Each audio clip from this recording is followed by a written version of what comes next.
Our first AWE Champion honoree is a trailblazer in entertainment, particularly the fan-forward, culture-connecting world of anime.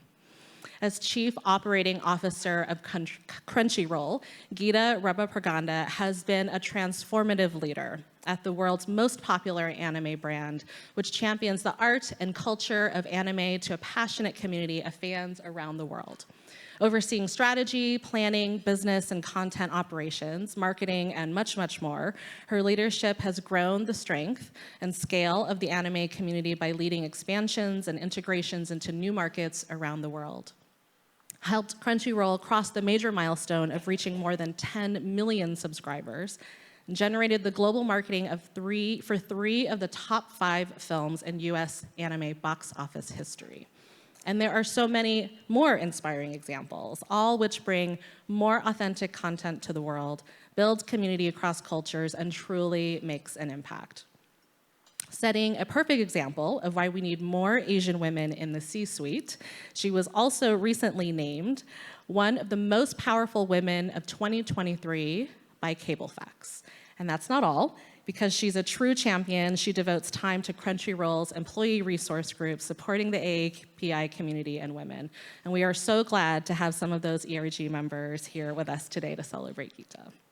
So with that, please join me in celebrating AWE Champion Gita Rebbapragada.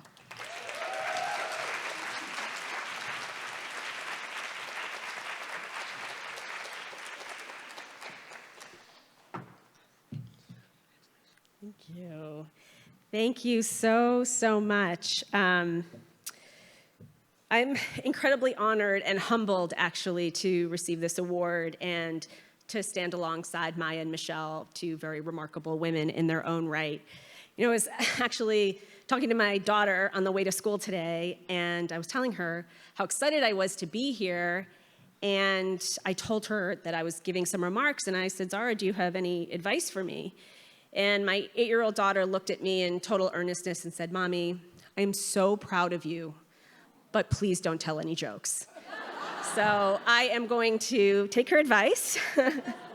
I have the extreme privilege of being the COO of Crunchyroll.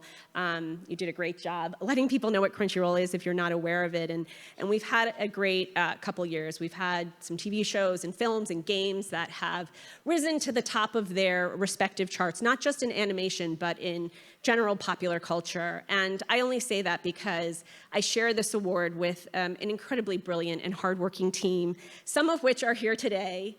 And they know firsthand that entertainment is probably one of the most powerful tools we have to connect people and to open hearts and minds. You know, anime 5 years ago would have been considered a niche outside of Japan and some parts of Asia. In the last 2 years, it has just become such a driver of popular culture. I mean, I see it everywhere in fashion, in gaming, in music, the Met Gala. And I credit that in part because there are millions and millions of young people around the world who want something different. They want different characters. They want different narrative sandboxes explored. They want them told by a diverse set of storytellers. They want entertainment to be a portal to other cultures and to deeper experiences. And I share that. They also want change. We know our fans really well. We serve them every day. And we know that the change, that their expectation and the change they want and the pace that they want it is way faster than what is happening right now. And I share that impatience and that sense of urgency. You know, in Hollywood, we are in the midst of award season. And 2 anime films got nominated for Best Animated Feature this year by the Golden Globes. And we were so, so proud of that moment. And then I took a step back and I thought, this shouldn't be an exception. We had assumed that there was one slot for an underrepresented group, that there's one seat at the table, that there's room for one nomination. And that just shows how much progress still needs to happen. And so that's why I'm so proud to be a part of this organization and this event, and so honored to be here today, because all of us, by virtue of being in this room, have the power to open a door for someone else. And that micro act, when multiplied by so many different people, can really make a difference. And so I hope that I can help open doors for many of you. I hope that we can all help one another, because I truly believe that if we just focus on opening doors all the time for everyone, then eventually there will cease to be walls.